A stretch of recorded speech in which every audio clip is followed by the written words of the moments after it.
오늘 함께 나눌 말씀은 출애굽기 27장입니다.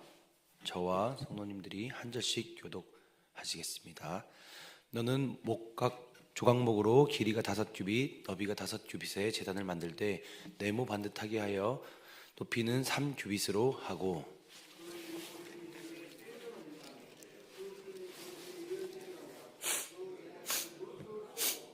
재를 담는 통과 부삽과 대야와 고기 갈고리와 불 옮기는 그릇을 만들 때 제단의 그릇을 다 노스로 만들지며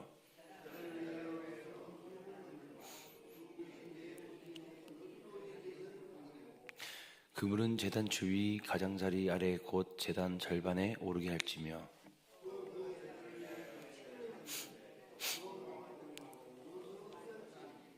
제단 양쪽 고리에 그 채를 꿰어 제단을 매게 할지며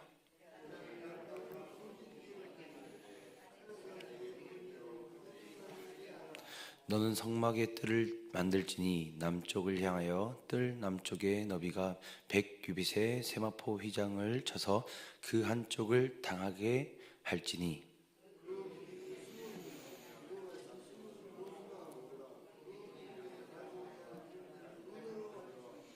그 북쪽으로 너비가 100규빗의 포장을 치되 그 기둥이 스물이며 그 기둥 받침 스물은 노스로 하고 그 기둥의 갈고리와 가름대는 은으로 할지며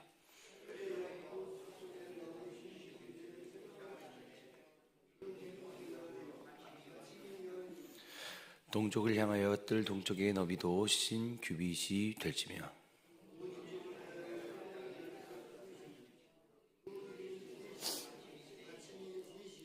문 저쪽을 위하여도 포장이 15규빗이며 그 기둥이 셋이요 받침이 셋이며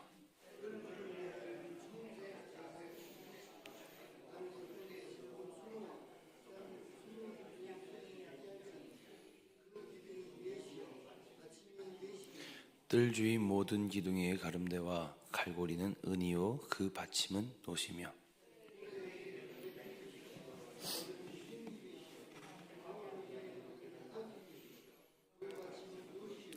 성막에서 쓰는 모든 기구와 그 말뚝들의 포장 말뚝을 다 노스로 할지니라.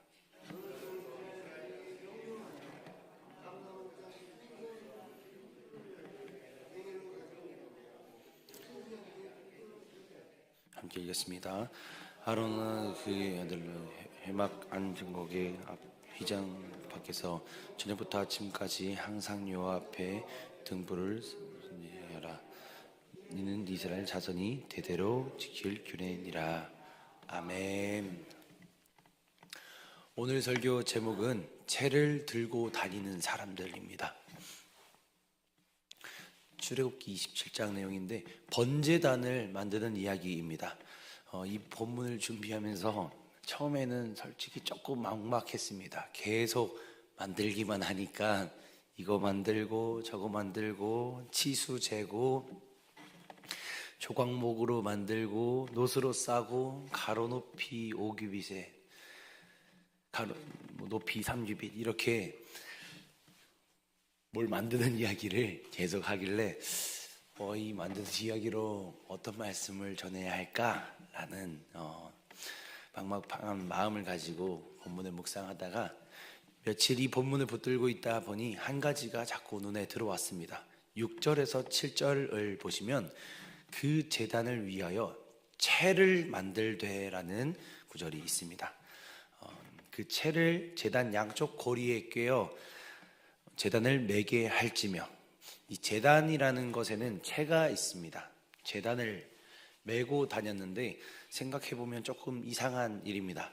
왜냐하면 제단이라는 게 보통은 한 곳에 고정이 되어 있습니다. 저희가 아는 제단은 돌로 쌓아서 올리고 그 자리에 계속 있는 것입니다.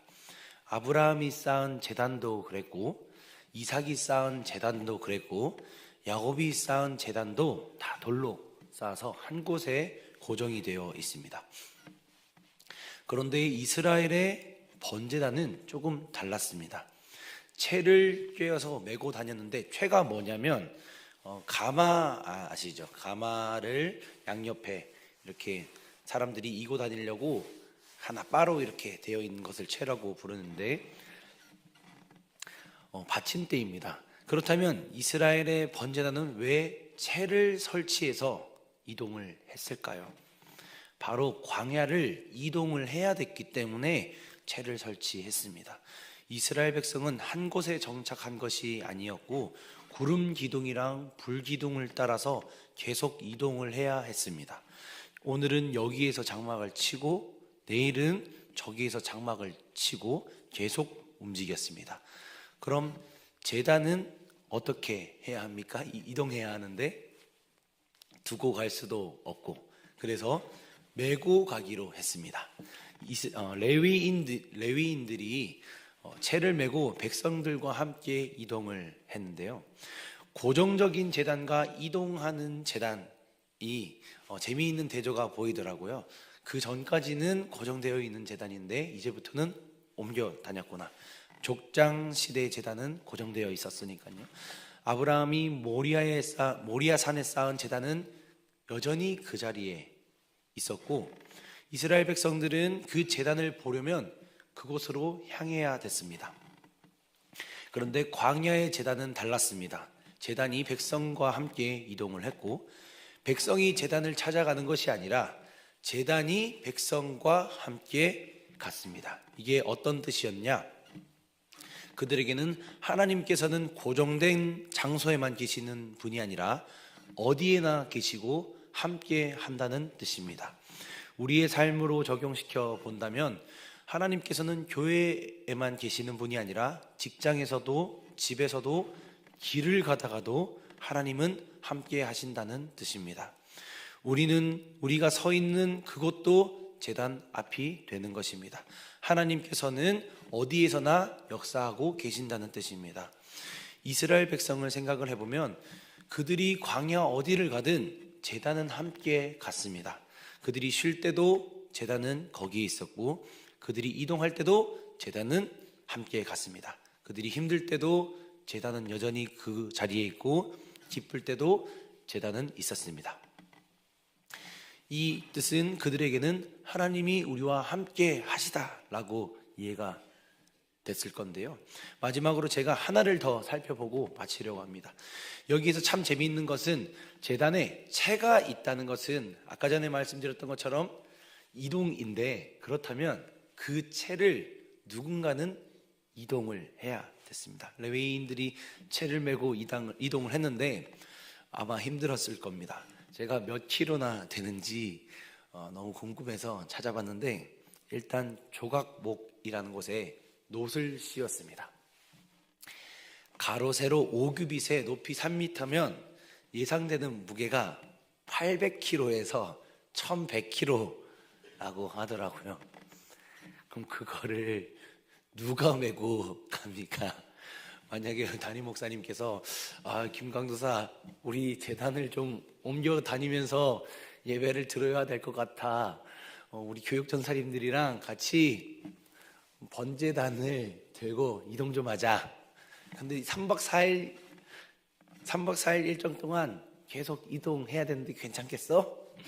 그렇게 하면 800km에서 1100km인데 이걸 과연 어떤 기분으로 들고 움직였을까? 80km에서 100km도 사실 무거운데 800km에서 1100km 이게 몇 절 안 되는 구절이지만 실질적으로 그것을 해야 됐던 사람들 입장에서는 엄청나게 무거운 무게더라고요.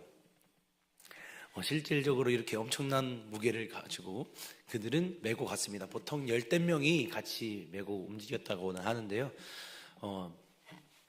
왜 이것을 메고 갔냐? 이 제단이 있어야 백성들이 하나님께 나올 수 있었습니다. 그 당시 이스라엘 백성들에게는. 그래서 레위인들은 알았습니다. 우리가 이 제단을 메고 가지 않으면 백성들이 하나님께 나아갈 수 없다. 우리가 이 제단을 메고 가야지만 백성들이 어디서든 하나님을 만날 수 있다. 그래서 그들은 무거워도 메고 갔습니다. 힘들어도 메고 갔습니다. 제가 이 레위인들을 보는데 우리 동강교회가 생각이 났습니다. 우리 이 제단에 나온 모두가 각자의 제단을 메고 나온 것 같다는 생각이 들었습니다. 사실 이 제단을 들고 간다는 것은 복음을 또 십자가를 은혜를 가지고 간다는 것과 같은데, 이 무거운 짐, 이 무거운 제단을 가지고 우리 사랑하는 사람들을 만났을 때에 우리가 만나게 되는 것들은 사실 녹록지가 않습니다.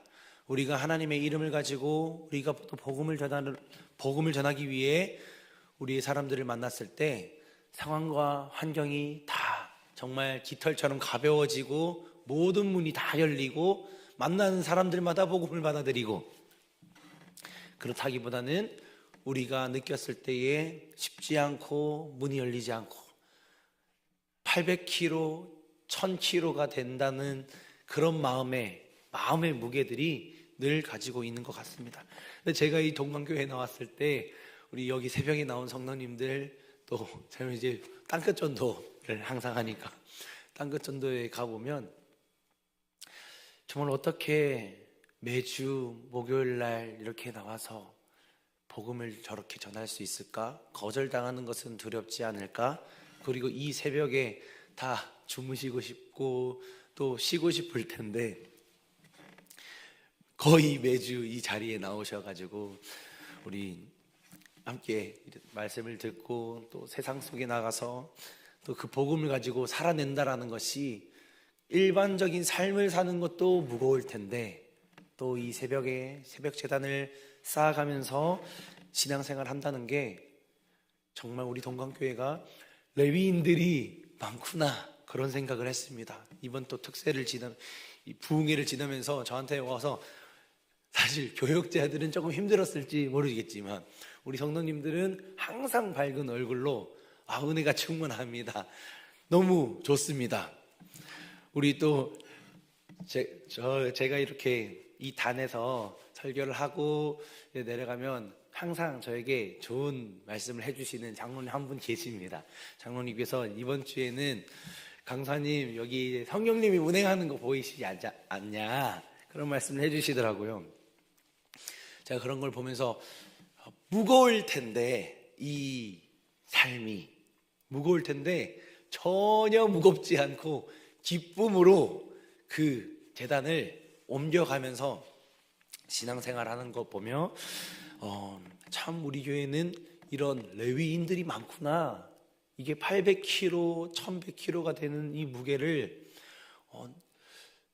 왜 무겁다고, 왜 힘들다고 하지 않을까, 그런 생각을 했습니다.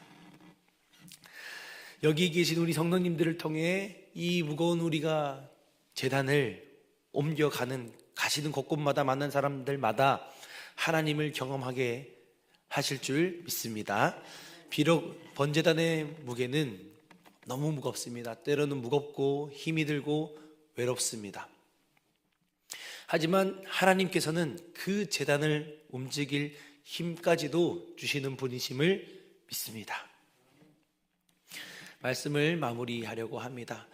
그리고 오늘 이 새벽에도 번제단이 있었던 그곳이 어디든 하나님이 함께 하셨던 것처럼 오늘 이 새벽 우리에게도 하나님께서 주신 그 제단이 있었던 곳, 제단을 들고 가정으로, 삶의 현장으로 하나님께서 만나게 하시는 이끄시는 그 장소로 담대히 나아가기를 소망합니다. 특별히 다음 주는 민족 대고유의 명절 설입니다. 설에 우리 부흥회 강사님이 말씀하셨던 것처럼 우리가 포기했었던 사람들, 우리가 복음을 전하기로 마음을 놓았던 사람들, 그 사람에게 복음을 다시 한번 전합시다 라는 그 말을 들었을 때 교육자로서도 참 마음이 무겁더라고요. 그렇지만 오늘 말씀을 묵상하면서 그래, 성경에는 이 제단이 이들이 무겁다고 멈춘 적이 없어. 항상 갖고 항상 움직였어. 하나님께서 함께 하셨구나, 하나님께서 이들과 함께 하셨구나. 그래서 우리가 가진 이 무거운 짐이지만 그 위에 하나님이 함께 계시다. 그래서 우리가 채를 들고 가는 것을 구경하는 사람들이 아니라 주님, 이 채를 제가 메고 가겠습니다. 하나님께서 주신 이 채 내가 메고 가겠습니다. 그래서 내가 가는 곳 어디에든 하나님을 증거하고 하나님을 보여주고 하나님의 인재가 있기를 소망한다는 그런 마음으로 우리 마음의 채를 함께 들고 가는 새벽이 되기를 소망합니다. 우리를 통해 누군가는 반드시 하나님을 만나게 될 줄 믿습니다. 우리를 통해 누군가는 반드시 은혜를 경험하게 될 줄 믿습니다. 오늘 이 새벽 그런 하나님의 역사가 저와 여러분에게 임하는 귀한 새벽이 되기를 소망합니다. 기도하겠습니다. 우리 이 시간 말씀을 붙들고 주님, 우리가 이 제단을 메고 신실하게 가게 하여 주시옵소서.